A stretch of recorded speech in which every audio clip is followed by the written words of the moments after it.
Jose? Oh, a lot of things, man. I'm Roswell Rods. We just uncovered some new evidence that's just going to blow people away, turn the tide on the debunkers, and a lot of stuff. Just a lot of things happening, man. How you guys doing?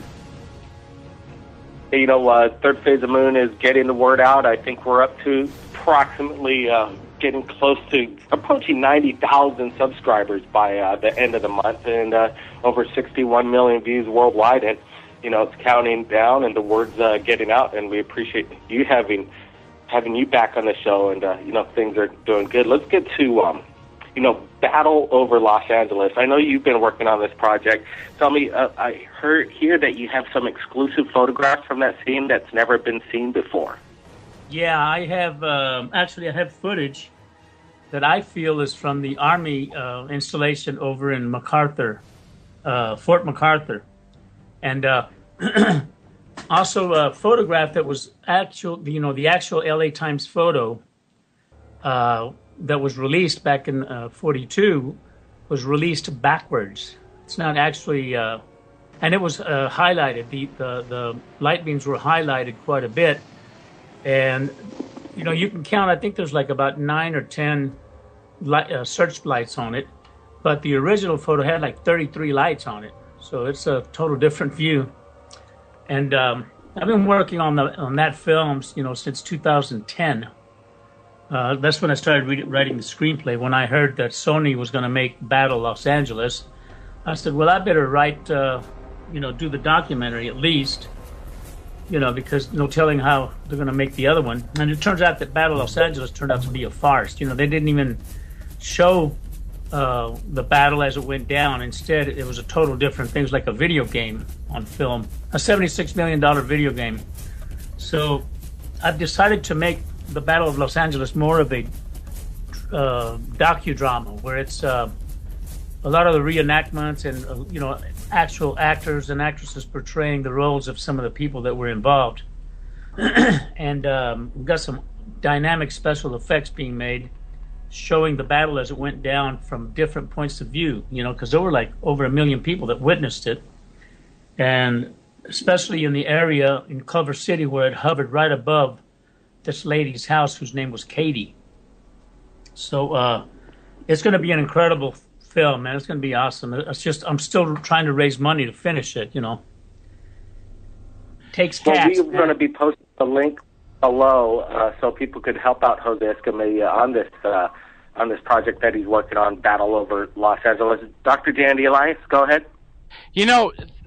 Battle of Los Angeles is a great case because A, it happened before Roswell. B, the Army says that it was because of wartime jitters. Wartime jitters do not account for firing 1,200 projectiles into the air, killing 6 civilians. And more importantly, there's a photograph on the cover of LA Times and new footage, like you just said. How are we shooting at nothing is the official explanation when there's photographic evidence that there's something that we are shooting at. That's what is so mind-boggling to me. Well, what was originally said before they made that explanation of jitters, war nerves and everything, is that they said, it was nothing but a weather balloon. That's the first time the weather balloon excuse was used to explain away a UFO. And Roswell was not the first time they used a weather balloon. It was actually the Battle of Los Angeles. And so, and it was the Navy and the Pentagon and the White House that said it was a weather balloon. And the Army got mad because they said, man, we just fired a weather balloon. You're killing us. So it made them look like idiots, man. If they can't bring down a flimsy weather balloon, what are they going to do against a real target, So, and it was shrapnel, anti-aircraft shrapnel. Man, they would have ripped a weather balloon like immediately, So it was a fight. 1,200 rounds to a weather balloon. Like you said, shrapnel would have ripped it to shreds. How are they saying we fired 1,200 rounds to where the spotlight was going and we didn't tear this weather balloon down? I think that's just the worst excuse they can make. Well, that's the first excuse they made. And then they changed it, after the newspaper started slamming them, said, this is not a weather balloon, They changed it to war nerves, and then they said, no, it was a spy plane that came in over our airspace, and it was just all sort of ludicrous statements. But what happened was that same morning because this happened at 2:25 a.m. in the morning on February 25th, 1942.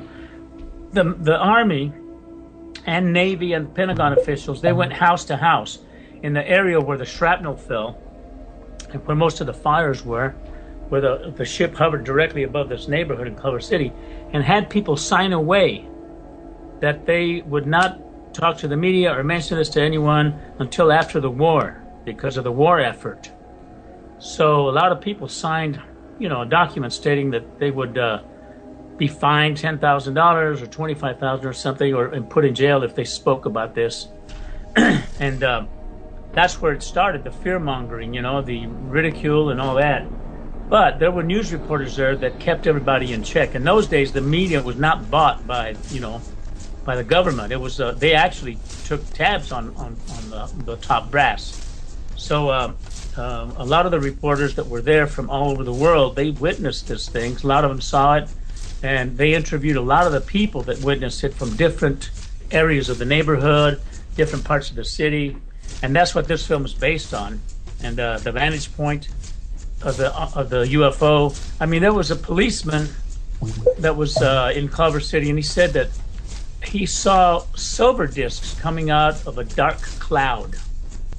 And that's kind of reminiscent of Independence Day, where the clouds are coming in and these UFOs are coming out of the clouds. But that's the way this guy described it in 1942. And then there was another military, a lot of military people, they said that they looked like, they called them mystery planes. And there were dozens of them flying all over LA, So it was a hell of an event, man. I'm going to capture that. I've actually heard reports. Go ahead, Blake.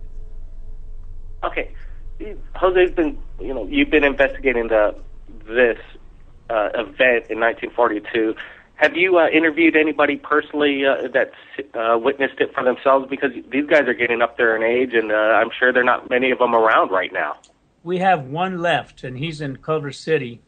He's 84 years old, and his daughter works at Lionsgate Films. And it turns out that he was in Santa Monica. He was like 16 or 17.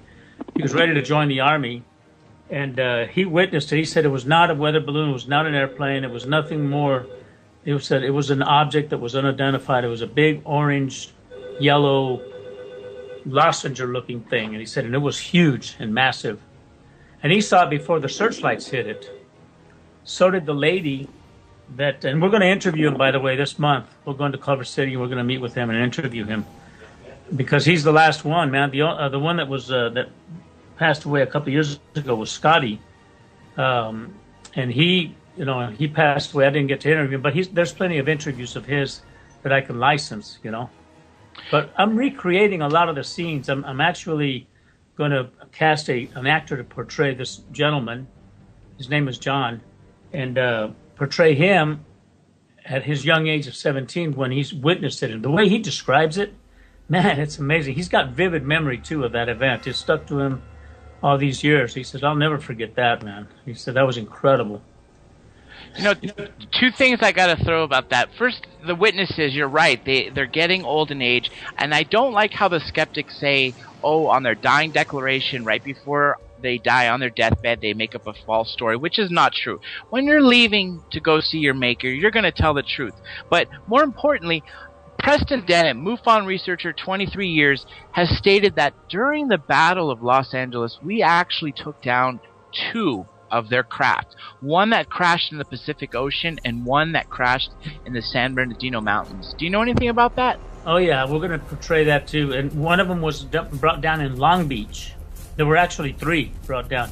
One in Long Beach, and it was a 30-foot diameter saucer. There was one brought down, and it landed in San Clemente Island, and the Navy extracted that one. And then the ones in the San Fernando, San Angeles Mountain crest, or San Angeles Mountain Forest, the Army Corps retrieved that one. And guess where those 3 ships were taken? Oh, there was also 2 aliens that were brought out of the one in Long Beach. They were 9 foot tall, and they were Nordic-looking types, blonde hair. they were all taken, and witnesses, eyewitnesses that morning, man. So they took them, all 3 craft and the 2 aliens. They took them to an area that is now known as Area 51. So even back then, that facility was there. Blake? Jose, while we're talking, when we post this radio show up on Third Phase, we sure would like to share your movie trailer, Battle of Los Angeles. Would that be fine? Yeah, it's there on YouTube, my YouTube channel. All right, great. We'd like to, showcase that trailer because it is, coming along, and the graphics that are portraying this event that happened are absolutely amazing. Let's talk about some of your other upcoming projects, like, are you going to be still doing, you said you're going to be updating the Skyfish rod, phenomena? I'm doing a film called Roswell Rods, and this is going to be the final chapter in the Rods saga. The reason being is You've been studying this 20 or 30 years right now, so this is going to be your, walk away moment, saying this is the final say I have on the rods, and let it be? Yeah, we found some footage. There's been researchers all over the world filming for rods. We have incredible footage of squadrons of these things high up in the atmosphere, also at 15, 20,000 feet above ground, with parachutists interacting with parachutists. And then also there's some Canadian... over the years that we've, Jose, we've actually submitted a couple videos that we've shot of these skyfish and rods moving at incredible speeds, and they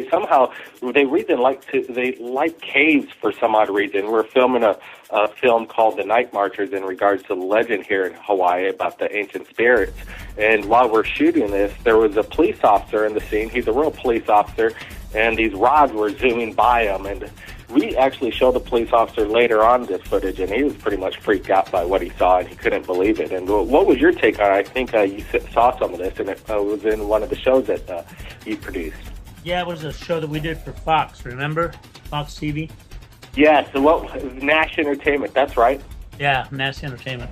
And, yeah, that was pretty cool footage, man. It was the first time I met you guys, you and your brother, So we've been friends ever since, and this new footage that has come out, we have many clips of squadrons of these things, man, up to 40 at one time. And they're high in the clouds, high above, taken with infrared and ultraviolet filters, which film only things that are in the invisible light spectrum. And so, and then we also have footage of them taken by a Canadian film group that has been filming rods for the last 2 or 3 years at 30 degrees below weather, which is, very cold, and insects don't exist in that kind of environment. This rod story is beyond amazing. I like it because there's so much footage. You have this one footage of this base jumper jumping into this cave, and there's this rod that just flies right by him. And some of these things are several feet long, and if you see the way they fly, it's like whatever appendages they have on their side are kind of ruffling. I mean, it's just an amazing thing, and I don't know how it could be dismissed so easily when it's all over the place. Well, a lot of the fault in people dismissing the rods as insects is because of the History Channel, Monster Quest. There's been a couple of other TV shows that were done on them, debunking them, saying they're simply nothing but camera artifacts. But I'm going to address all those issues, and we're going to prove that rods are not only real, but we're going to show how a lot of these networks have lied to the American people and viewers all over the world by creating this nonsense, these lies, deliberate lies about the rods, man, to try to keep them under wraps, when in reality these things are very real. So Jose and film. John Andy, I just sent you a link courtesy of Project UFOs, and it's some new footage of just a swarm of rods. I've never seen a video quite like this. They're definitely not bugs.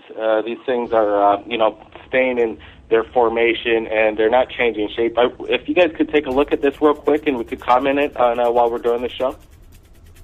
Hey, sure. Sure, I'm looking at it right now. But I'm watching this swarm right now, and this is insane. I mean, 40, 50, 60, maybe even more. What is this, like a breeding ground for these rods? And just like I was saying, Jose, in your footage, in your videos, you know, you analyze how these things fly. Right here, Blake, in the one that you just sent me, one of these things, fairly long. I mean, if I was to guess by the feet of the size of the trees and everything else in respect to that, I would say this is about 2 to 4 feet long. I would say you're pretty close to it. I was thinking more about 4 to 5 feet myself, but they're moving so fast, and you know, there was no shutter speed on it. It's HD video, and there's footage. It seems like it's slowed down and blown up, so it's getting a really good look at it, and you could tell that the legs on these things, they don't change up. Like in a shutter speed, it'd be inconsistent. Jose, are you looking at this video? Yes, I am. Well, tell me, what do you think of it so far? Pretty wild stuff. I'd like to know what shutter setting they had this on, though. With an SLR? Yeah, but what I'm talking about is the shutter setting is what we did back in 1994, because I wanted to make sure, when I first saw the rods in the viewfinder, I said, that's a bug, that's an insect, that's a bird, that's a bug, you know, because they were streaking by. I thought it was an insect close to the lens of the camera. That's the first indication I got. But I was filming at a 1/2000 shutter setting, manual setting, not auto, not normal setting on the camcorder, which, you know, if you want to film a wedding, you can film in broad daylight and just set it at your normal or auto setting for autofocus. And you're going to film at about 1/500 shutter setting, 1/250 to 1/500 up to 1,000, 1/1000. But that's anything that passes by is going to elongate as a blur. It's going to be a motion blur. When you film at the highest shutter setting, like 1/2000, I think today's cameras have up to 1/40,000, you know, shutter setting, which is like extremely clarity. When you film it even at 1/2000, okay, an insect is an insect. You can tell by the wings and the antenna. A bird is a bird. You can definitely see the wings and the little beak and all that. And a rod is a rod. You can definitely see the elongated shape. And what we did is I had to do the camera test because I was seeing a lot of stuff in the 1/1000 shutter setting that was similar to this, but it seems to me they might have been just insects because of the camera shutter setting. So this one, I don't know. And here's another thing too. When you're filming insects at a low shutter setting, or even at night, okay? Especially at night, forget it, man. At night, you compromise your shutter setting. They will be elongated like some of these images I'm seeing here. Very long, okay? And then they get smaller. So I don't know. I don't know if this is a bunch of insects fleeting about. You know, I don't know. You know, Jose, you did an experiment where basically you pointed the camera up in the sky and you let it sit there for several, you know, hours, days maybe, and you are always catching these rods. So basically these things are all over the place, right? Exactly. And let me tell you what was thing that we did to verify. The largest? What's that? What was the largest rod that you've captured, or some of the footage that you've seen? I think you had some comparison, and they were absolutely massive. Yeah, there's tornado footage from the Oklahoma tornado of May 1996, I believe, of a news helicopter capturing the tornado as it was ripping across Oklahoma City. And the funnel was 15 miles away from the chopper and the cameras, and there was the cloud front was 10 miles away. And out of the top of the cloud front, there's this white rod that comes out from the clouds and lasts 3 frames of video, comes out and then back into the cloud real fast. Now, that thing must have been hundreds of feet in length because it was 10 miles away. And on camera, it looked like it was about 2 inches long, man, you know, on the TV screen. Then there was also 2 other rods far away in the distance that are white rods, and they were longer, and they were almost half the width of the funnel, and they went directly into the funnel. You can see them going into the funnel. And this was at 3,000 feet above the ground, so, you know, it wasn't insects close to the lens of the camera. It was something inside the clouds. And a lot of the skeptics saying, "Oh, it was just ball lightning." Well, you know, you idiots, ball lightning is not elongated. You know. So that was one of the largest ones. I've seen stuff from NASA, from the International Space Station and the shuttle, of rods coming into Earth, and they're huge, man. And they're traveling at thousands of miles per hour, you know, in space especially. We have footage of them on Mars, rods on Mars, seriously, man. And you can see the elongated, the undulatory wave fins and everything like that. Unless there's insects on Mars too, these are rods, man.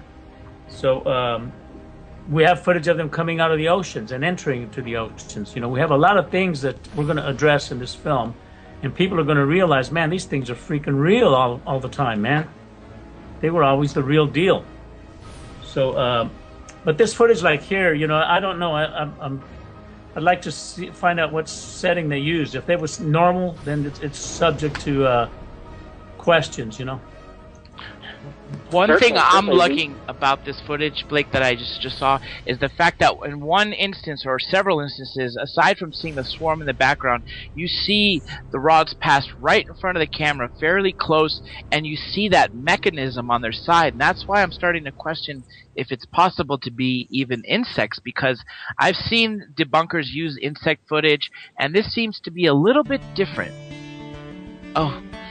We are going on break, folks. If you just hang tight, short 2 minutes, we'll be right back with Blake Cousins and Jose Escamilla. Back, Third Phase of the Moon Radio, right here live on Revolution Radio. I'm your host, Dr. J. Andy Elias, with, of course, Blake Cousins, who's working real hard to get all the footage from around the world out there. If you got anything amazing, make sure you send it via Skype or Twitter, Third Phase of the Moon. We are speaking with Jose Escamilla, famed filmmaker of over 35 years. He's produced several enormously big and very important documentaries in regarding paranormal items, rods, and much, much more, including what we were talking about before break, the Battle of Los Angeles. Right before we went to break, Blake Cousins had a question for Jose, and Blake, go ahead and take it.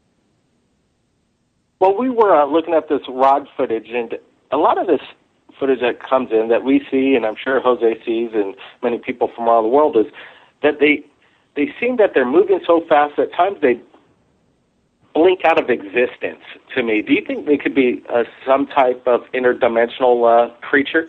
Well, I'm glad you brought that up, because in this new film, I actually have footage of, in the clear blue sky, of white rods that look like ribbons, okay?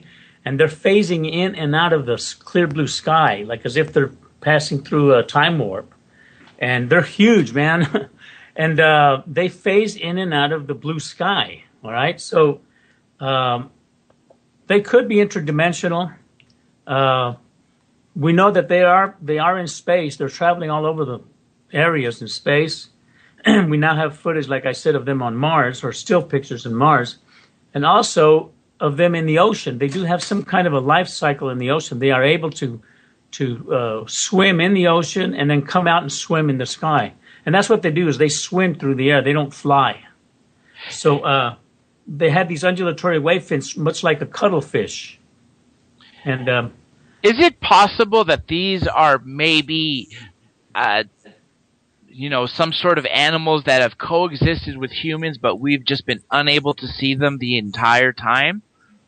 Well, yeah, they're, back when I first came out with the very first Rods documentary, the second Rods documentary, we found a creature. We went to the museums of natural history here in L.A., the one in Denver, Colorado, and we showed the footage to entomologists. We showed it to biologists, zoologists, marine biologists, and we said, is this kind of a fish, or is it an insect, or what is it, And they didn't have a clue, but they let us look at their archives of all the different types of species they have, even unknown species. And I think that we might have a creature here that evolved from millions of years ago from the oceans and learned how to fly as well. Or they're coming in from outer space, and they're adaptable to any kind of environment. So, or they're interdimensional. I mean, we don't know what they are. We've been trying to catch a specimen for like 19 years and have no luck. How do you catch something you can't see, Well, also, if you could catch it, people would be, I'm sure, would be getting, impaled by these things and dying all the time because they would travel and, basically burst right through a human body. How is it possible to capture one of these things is my question. Well, I had a policeman that contacted me. He's an LAPD cop, and he was in a gang shootout, all right? We're standing behind his car. Wow. He had a vest on. Yep. And he said he saw a flash coming right at him, and he said it was too late. He couldn't move, but it hit him right in the side in between the flaps of the vest. And he said, Jose, he says, how does it feel when you get hit by a rod? Okay. And I had other witnesses that had been struck by rods before, and they explained it this way. It feels like a jolt of electricity just hit you. You know how you bang your elbow, and you get this Funny. Tingling, your funny bone, you mean? Yeah, either that, a mixture of that, and also, have you ever had it like your body does a twitch, like an electrical shock or something? That's the way it felt, to some people that had actually felt that they'd been hit by a rod. Well, that's what the policeman said he felt. He felt like the funny bone tingling with an electrical shock. Real quick, Blake, for all the listeners and viewers out there, A, Blake, can you tell everyone where we were just watching this footage? And B, Jose, can you tell people where they can watch the films that you've made about this? Sure. Blake? Well, we'll be posting, courtesy of Project UFOs, this rod footage that they received, and we're going to be looking at it, and we're going to be posting it right here on Third Phase of Moon. I think it's an incredible broad daylight sighting. Thousands of rods activity going on in the shot, and I know what you're saying, Mr. Jose Escamilla, about shutter speed, and you got to take that into consideration. And we'll try and figure out exactly some more facts of what the settings were on that camera from the person who shot it. Yeah, I'd like to go to this location if it's in the States. When I'm doing the production on rods, I'd like to go to this location and set our cameras up there, because we're going to, this time, Blake, what we're doing is Roswell Rods. We're going to try to raise $150,000 to get this film done. Okay, that's what an average TV special at Fox is done for. And we're going to take the best camera equipment, infrared, ultraviolet lens. We're going to go to all the locations like this area here.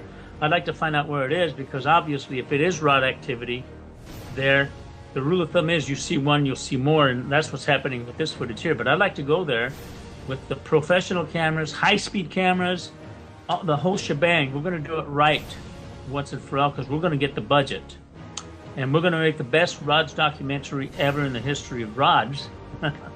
And I'd like to do that. I'd like to contact these people and find out where they shot this, because we used to film stuff at Midway, New Mexico in Roswell with the high shutter setting. There'd be dragonflies flying around, but high above you'd see rods, and the rods would be flying just as slow as the dragonflies, fleeting, but you know how they do right angle turns, the rods would do the same thing. So this is what's key, is finding locations where there's a lot of rod activity, like this one here, and we'll go down there and we're going to do, for the film, we're going to shoot the best rod footage ever.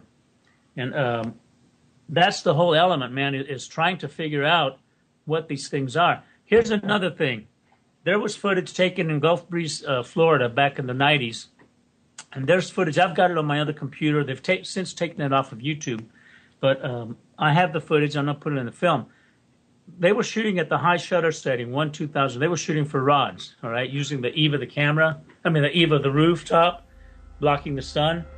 But guess what? What appeared instead was a round orb, a round metallic sphere. And it's hovering there, and you can see it hovering, in its own field of gravity. And then suddenly it darts off to the left. This was on sightings too, by the way. But it darts off to the left. It turns like mercury, metallic molten mercury as it's darting off. It's going so fast.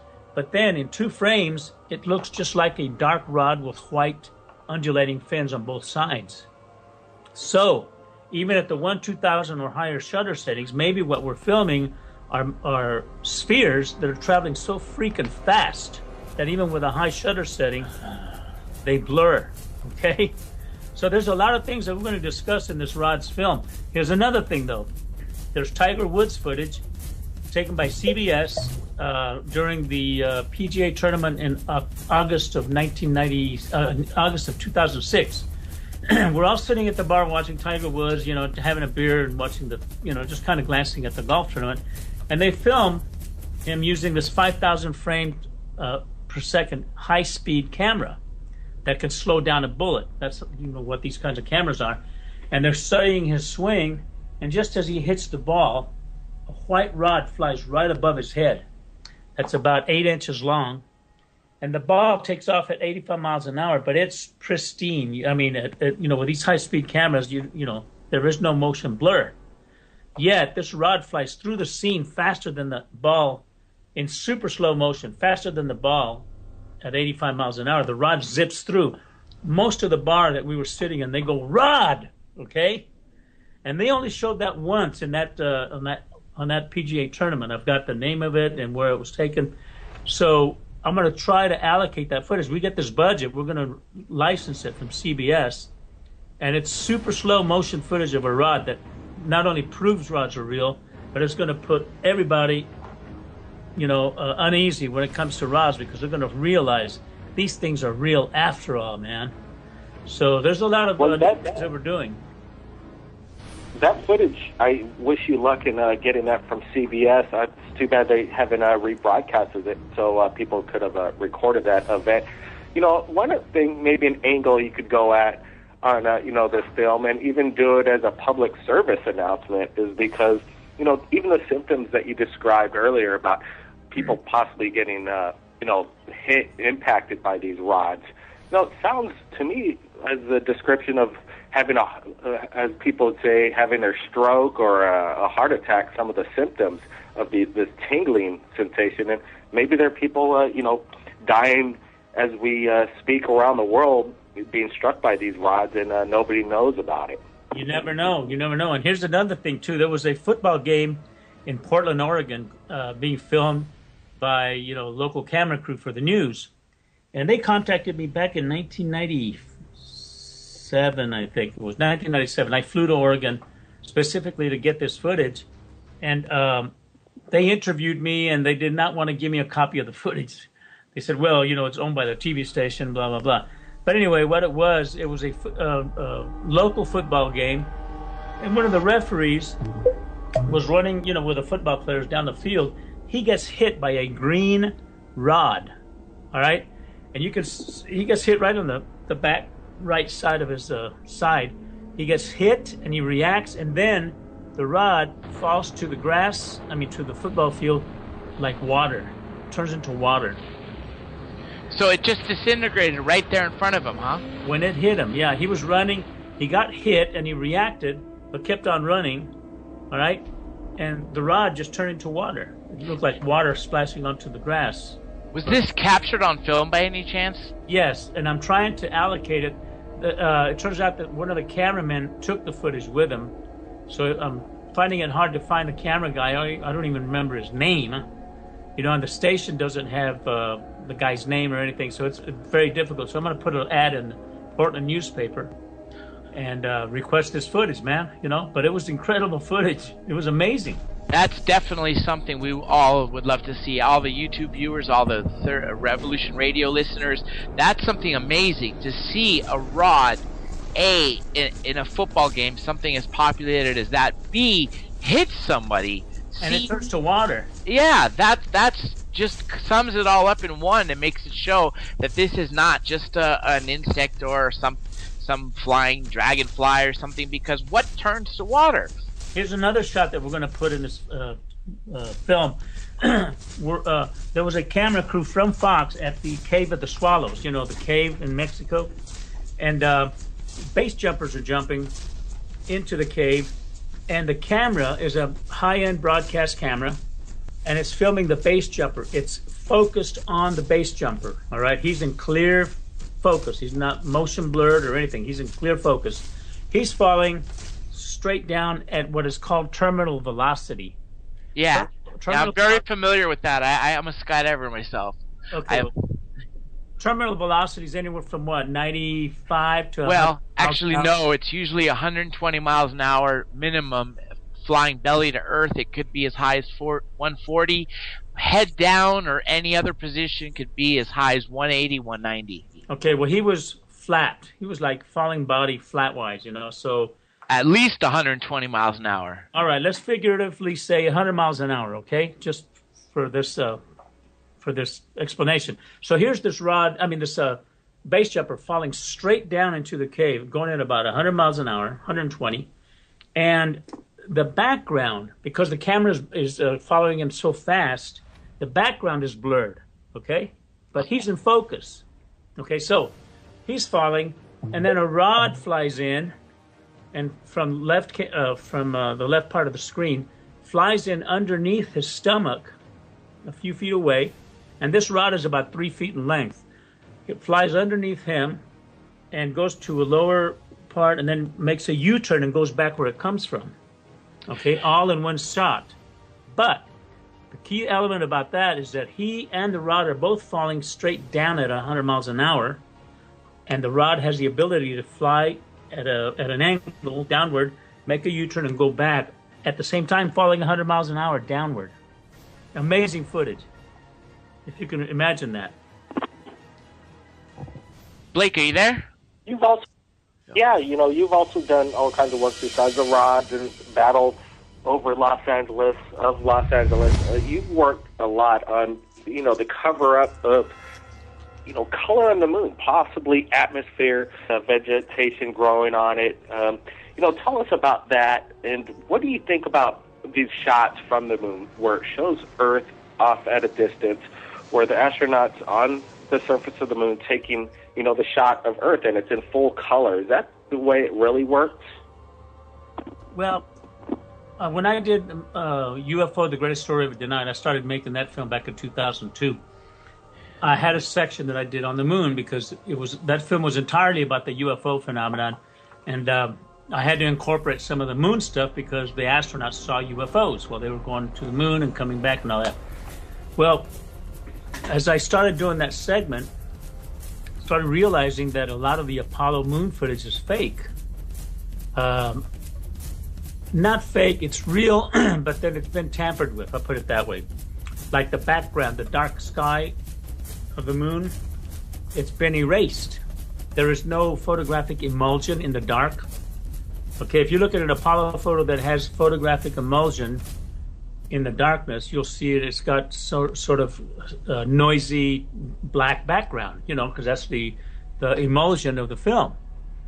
Well, a lot of these shots, close to 97, 98% of the moon shots that were taken of the Apollo mission, from the first one to the last one, have been tampered with, where there is no emulsion noise in the dark area of the moon. And when you go to Photoshop... What do you think they're hiding in those tampered photos? Probably structures. We found one photo that Kerry Martinick out of Canada did some Photoshop stuff on, and we were able to pull out of that darkness emulsion area by using certain filters. We were able to pull out structures, huge structures made of glass. And so I started checking out the moon, and I go, wow, I'm going to have to do a full documentary on the moon because there's so much here. They have tampered with so many photos, it's amazing. So that's when I did Moon Rising back in 2009. When I was doing Moon Rising, I come to find out there's even more that they've done in the tampering of the footage, tampering of the imagery. And while I was doing Moon Rising, I had a shot that was going to be a CGI shot, special visual effects shot, where we were going to fly from Earth towards the moon. And the moon is high up in the sky, and we're on Earth. We're going to pass through the atmosphere and then zoom into the moon and get real close to the moon, and then zoom into the moon fast, and then we're going to see the landscapes. Well, I needed a replica of the moon to put into my 3D CGI program. So I contacted some friends of mine that worked on Star Trek and Star Wars and all that. I said, where do you guys get these incredible looking realistic Earth, Earth shots and moon and Jupiter and all that. Is there a place to buy that, or do you guys make those up in the studio? And they said, no, man, we go to mapaplanet.org. I said, really? A couple of guys told me that. I said, so, all right. So I went to mapaplanet.org. Now, this was in February of 2009 when I was still in production on Moon Rising. So when you go to mapaplanet.org, you can see all the planets listed, and there's a photo of the moon. So you click on that photo of the moon, it takes you into a landing page that has various different photography of the moon. It's all the same, the same area, but there's grayscale, there's black and white.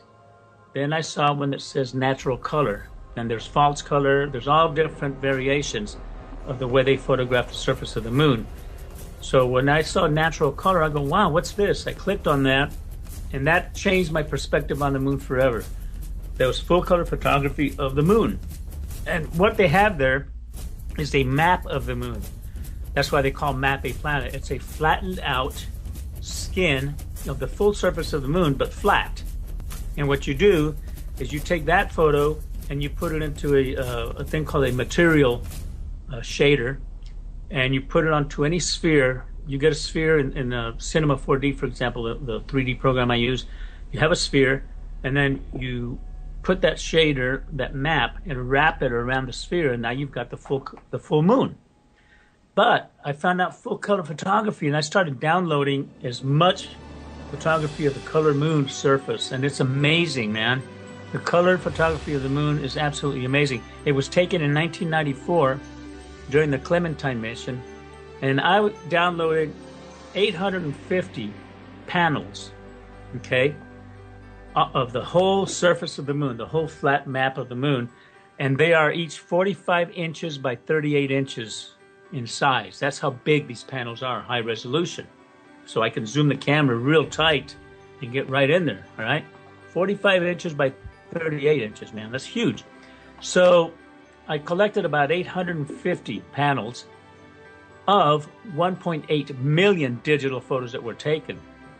Who knows what's in the rest of those, man? I've only downloaded 850, and I've been totally turned around, man. I'm totally freaked out with what's up there. You can see structures, you can see large craft resting on craters. I mean, it's amazing. So, and I show this in the movie Celestial, my last film on the moon, which I released last year.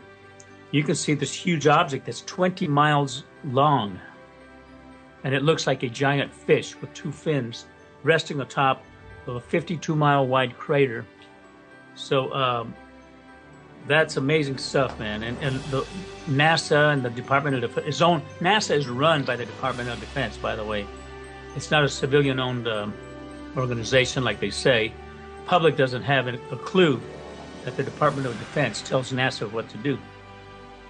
So I just spoke with an engineer, and I asked him the question, what is a protocol if they do find life in the universe and, on Mars or a spacecraft in general? Not that they already know the answer to this question, but he explained to me that he really didn't have an answer on how the process would go, and basically you're exactly right. The government, it's up to the government to state what they know, and pretty much we're not going to be holding our breath on that. But I really want to, I'm going to be leaving. I want Jose Escamilla, you're going to be sticking around for the next hour. Everybody still stick around, but I have some interviews that I got to do from the UK with breaking news, some UFO sighting that just came in, and we're going to be taking some testimony. But I really appreciate all your hard work that you've been doing, Jose Escamilla. Hey, thank you, Blake. And you say hi to your brother for me, and blessings to you